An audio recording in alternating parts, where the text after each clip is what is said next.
अस्सलाम वालेकुम दोस्तों, कैसे हैं आप सब। उम्मीद के खैरियत से होंगे। दोस्तों, पाकिस्तान के नामवर समाजी रहनुमा मरहूम अब्दुल सत्तार ईदी साहब के टॉपिक पर चलने से पहले हम आपको दूसरी किस्त में खुशामदीद कहते हैं। तो चलते हैं बगैर टाइम ज़ाया किए अपने मेन टॉपिक की तरफ।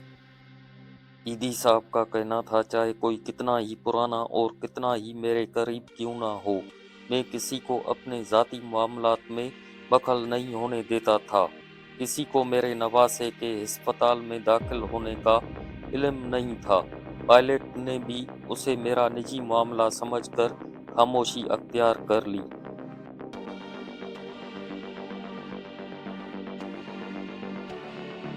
ईदी साहब का कहना था, मुझे जो दर्द महसूस हुआ मैं उसके इजहार से कासिर हूँ, और ये मेरे लिए बहुत अचानक था, क्योंकि मैं दूसरे लोगों की तकलीफ़ों को इतनी मर्तबा देख चुका था। मैंने कभी ऐसा खालीपन महसूस नहीं किया था। गुज़श्ता 45 साल से मैं 24 घंटे काम कर रहा था, और हर घंटा मायूस व महरूम और कुचली हुई आवाम के लिए ज़िंदगी के तलख हक़ाइक़ लेकर आता था। अब मुझे एक ऐसी थकन महसूस हुई कि जैसे मैं हमेशा से जाग रहा था। मेरे काम ने मेरी ज़िंदगी का खराज लिया था। हमेशा कोई न कोई मकसद होता था, लेकिन मंजिल की कोई ज़मानत नहीं। मेरा नवासा बिलाल एक ऐसे वक्त पर आया था जब ज़िंदगी एक लगे बंधे रास्ते पर चल रही थी।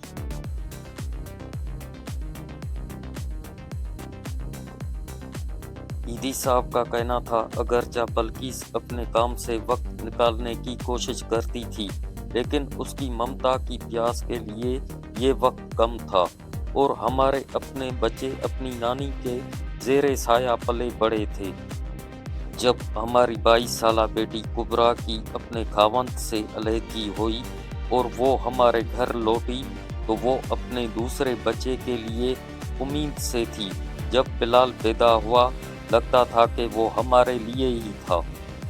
ईदी साहब का कहना था कि बिलाल ने मुझ में कुछ ऐसा पा लिया था जो मैं खो चुका था, कोई ऐसी चीज़ जिसका एक बच्चे की मासूमियत ही सुराग लगा सकती है या पहचान सकती है। मेरे अंदर का एक खाली हिस्सा उसे मिल गया था, और मैं उसे अक्सर खबरदार करता था, मैं तुम्हें सिर्फ कुछ वक्त उधार दे रहा हूँ। मुझे जब कहीं और ज़रूरत पड़ी तो मैं उसको वापस ले लूँगा। उस वक्त मैं उस ताल्लुक़ की अहमियत को जान नहीं सका। ईदी साहब का कहना था, मेरा दिल उस वक्त दर्द से भर आया जब मुझे उसके साथ गुजरे वक्त की याद आई। वो फजर के वक्त मेरे साथ उठता था, अपना नाश्ता करता था, और मेरी सूखी बासी रोटी को तोड़ते हुए वो हमेशा एक ही सवाल पूछता था, नाना आप ये सूखी रोटी क्यों खाते हो? क्या आप गरीब हो?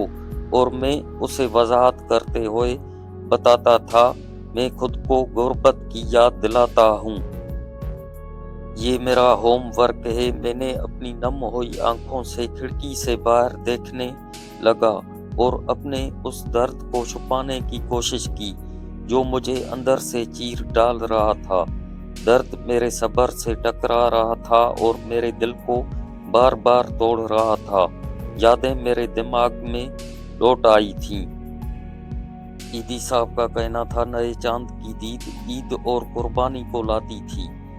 ये एक ऐसा मौका था जिसे हम इरादतन बहुत एहतमाम और जोश व खरोश से मनाते थे, ताकि वो हमारे मराकज़ में मौजूद हज़ारों गरीब, ज़हनी माजूर और कुचले हुए लोगों की खुशी व मुसरत के चंद लम्हात मुयस्सर आ जाएं। औरतों वाले हिस्से से शोर शराबे और खुशियों से लबरेज आवाज़ें आती थीं।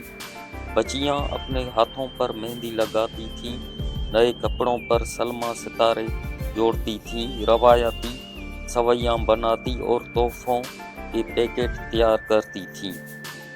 आर्जी तौर पर ही सही, गम और दुख का हर एहसास गायब हो जाता था।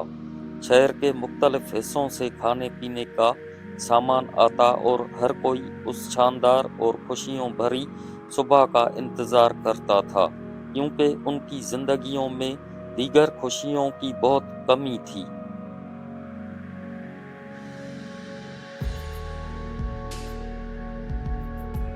ईदी साहब का कहना था, बिलाल उस रात क्लिफ्टन सेंटर बराए खवातीन में अपनी माँ के साथ था। जाते हुए उसने मुझे अपने नए कपड़े दिखाए और कहा, नाना अबू सुबह में ये कपड़े पहनूंगा।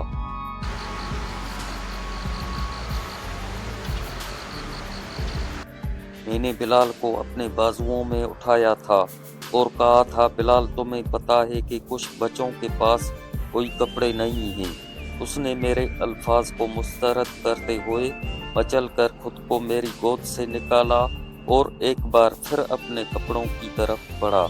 लेकिन मेरे पास तो बहुत से कपड़े हैं। बल्किस हंसने लगी और कहा, आज ये तुम्हारी बातों में आने वाला नहीं है। ईदी साहब का कहना था, ईद की सुबह में दफ्तर में था जब मुझे अपनी बेटी की चीखती चिल्लाती हुई आवाजें सुनाई दी, जो एम्बुलेंस को बुला रही थी। अस्पताल जाने के बजाय वो मीठा दर आ गई थी। वो किसी भी बहरान का सामना करने से जिस तरह कासिर थी, उसके बारे में बताने की ज़रूरत नहीं। बिलाल की जो हालत थी, ऐसी हालतों को मैं कई बार देख चुका था। वो बुरी तरह जल गया था। तो दोस्तों, फिर मिलेंगे अगली किस्त में। तब तक के लिए दीजिएगा इजाज़त। स्टोरी अगर अच्छी लगे तो मेरे YouTube channel for you knowledge को सब्सक्राइब करें और कमेंट में अपनी राय का इजहार ज़रूर करें। शुक्रिया।